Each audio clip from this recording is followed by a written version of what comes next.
Back to work na daw si Bongbong Marcos at nag-react ang Malacanang doon sa ginagawang biro yung kalusugan ng Pangulo. Alam mo dahilan nito? Bakit ganyan? Una sa lahat, dahil hindi ka nagpa-drug test. Oo, yan yun. Takot ka sa hair follicle test. Sabi, Coach, ano namang connection ng drug test dyan sa sakit niya? Wala na tiwala ang taong bayan sa'yo. Kahit sabi mo back to work ka, hanggat hindi ka nila nakikita nagpapa-interview, hindi maniniwala ang taong bayan sa'yo, Bongbong Marcos. Dahil lahat nakaturo na addict ka. Even yung kapatid mo, sinasabing addict ka. Pero sinasabi mo hindi ka addict, pero takot ka naman magpa-drug test. Anong sa madaling salita? Kahit obvious, i-deny mo. Ipagtatanggol ka ni Claire. Ipagtatanggol ka ng mga kasamahan mo. And yet, ayaw mong kunin yung ultimate challenge ng drug test. Same thing dito. Kaya ka pinagtatawanan eh. Hindi ka daw madumi, baka sumabog ang puwet. Alam mo, may mga ganyang sabi-sabi. Ooperahan ka di umano. Eh bakit? Kapatid mo ulit nagsasalita, wala nang gaalaga sa'yo. Na legit naman. O, tapos ngayon sasabihin mo, back to work ka na. Naniniwala ba kayo na back to work na to? Eh, tanong ko lang.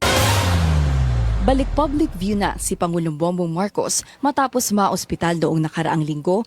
Yan bang picture niya yan? Yan talaga? Kasi pinapakita niyo, back to work na si Bongbong. Tapos yan. So, ngayon lang ba yan? Ngayon, kung ngayon yan, kahit totoo yan, masisisi natin ang taong bayan. Nuknukan na kayo ng sinungaling. Nuknukan kayo ng in denial. Bigyan ko kayo halimbawa. Ulitin ko yung sinabi nyo sa KOJC. Walang pumasok na baril. 5,000 pulis may hawak ng baril lahat ni hindi kayo nag-apologize. Puro lang kayo deny. Yang droga mo, wala rin. Ano to? Hindi, kung ito naman hindi totoo, bakit ganyan ipapakita nyo? Back to work tapos ganyan. Ano yan? Dahil sa diverticulitis. Sa ngayon po ay masasabi natin maganda po ang kalagayan ng ating Pangulo dahil siya po ay kasalukuyang nasa meeting. Paano masasabing nasa meeting? Ako hindi ko to be honest, hindi ko alam. Baka hindi ko lang napanood, 'di ba? Pero usually ang media pagka ganyan. Pag lumabas yan si Bongbong Marcos, kaliwat kanan, lahat ng mga mainstream media kakampi ninyo naglalabas. Ito wala. O baka mamaya picture lang yun, nagpa-picture. Total, ang mga kausap niya, mga kampi niya rin. Lumabas lang saglit, tapos umalis na. Wala talagang naganap na meeting. In short, mahina ang katawan. 'Di ba? Kasi kung malakas ka talaga, ako pinagbibintangan yung may sakit. O sige, tawagin mo lahat yan. I-interviewin niyo ako. Fire. Hindi ko kailangan ipagtanggol ako nito. Hindi ko kailangan magtago sa palda nito. O, di ba? Again, hindi ko sinasabing hindi nga, okay? Pero hindi natin pwedeng sisihin ang taong bayan. At yun po, at marami po silang pinag-uusapan patungkol po doon.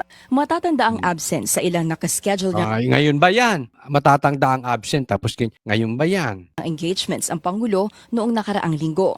Pero ayon sa Malacanang, nasa Economic and Development Council meeting si PBBM ngayong umaga kaya maituturing na fake news ang bali-balitang may malubhang sakit at naoperahan daw ang Pangulo. Pinuna rin ng palasyo ang video message. Teka muna, bago tayo pumunta kay Amy. Sinong nakakita na nasa meeting siya? Meron bang medyang nakapag-interview? O sabi lang ni Claire? Nagtatanong lang naman tayo. Kailangan i-anuhin natin. Di ba? Ano sa tingin ninyo? Pangulo.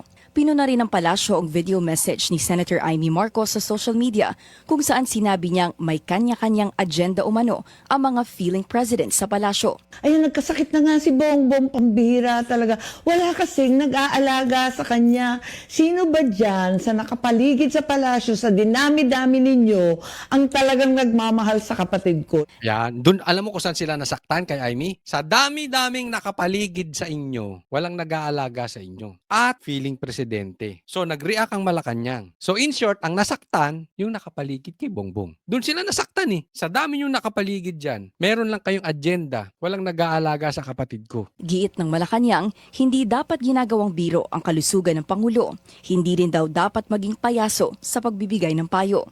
Huwag din daw magpaka-plastic sa harap ng publiko. Teka muna, sino bang nagpapaka-plastic sa harap ng publiko? Diba? Parang, ako tanong ko lang tanong lang naman ito, Claire. Tanungin ko na rin kayong mga manunood. Ang nagsasabi ba niyan ay ang Pangulo? Boses yan ng Pangulo? O boses ni Lisa? Kasi para makikipagbardagulan eh. Diba? Nag-react dun sa sinabi ni Amy na walang nag-aalaga. Kasi kung ganyan ang reaction, ang dating niyan, si Lisa or yung mga nakapaligid sa kanyang meron lang agenda. Para sa agenda, Meron lang personal pakinabang kay Bongbong Marcos. Wala bang live coverage man lang? Kahit mga 5 minuto, 10 minutes lang na nasa meeting. Di ba? Ito nga ang ano ko dito eh.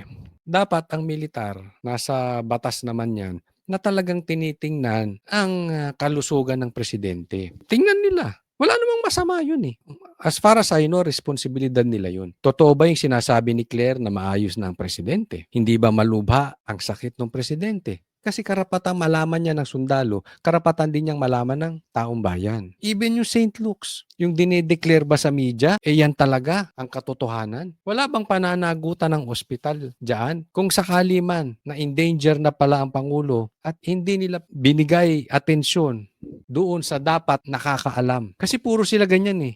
Puro naman sila in denial. Pero hindi naman sila nagpapakita ng ebidensya. To the contrary. So maaalis mo, hindi mo maaalis sa taong bayan kung gagawing biro ito. Again, kasalanan nyo. Be responsible naman. Ibalik nyo yung tiwala ng taong bayan. Hindi yung puro lahat. Oh, magnanakaw kayo. Hindi kami magnanakaw. Oh, adik ka. Hindi kami adik. Oo, may sakit ka. Hindi kami. Wala akong sakit. Ganun na lang yun. Oh, pork barrel king yung anak mo. Hindi siya pork barrel king. Then you expect yung taong bayan na hindi to gagawing biro. Be a man. Pakalalaki ka rin. Magkaroon ka ba? Patunayan mo. Hindi puro tanggil. Tanggi rito, tanggi ron. Pati impeachment, hinarang nyo.